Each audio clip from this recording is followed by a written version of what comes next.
student of Al-Falah High School from 6th standard. Today I am standing here to give a speech about talking.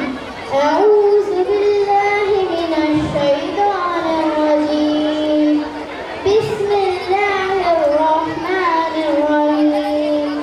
يا أيها الذين آمنوا لا ترفعوا أصواتكم فوق صوت النبي ولا تجهروا له بالقول كجهر أعمالكم وأنتم لا تشعرون.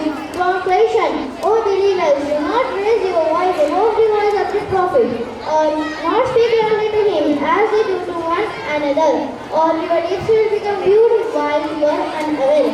Islam teaches us good manners. Dealing with others properly is an important part of Islam. Allah does not want to hurt the feelings of others. Allah wants to make others feeling happy with our good conduct. We should respect the feelings of others. We should be sympathy with others. We should not behave in a bad way that makes people sad. Jazakallahu khairan. MashaAllah. Clap for everyone.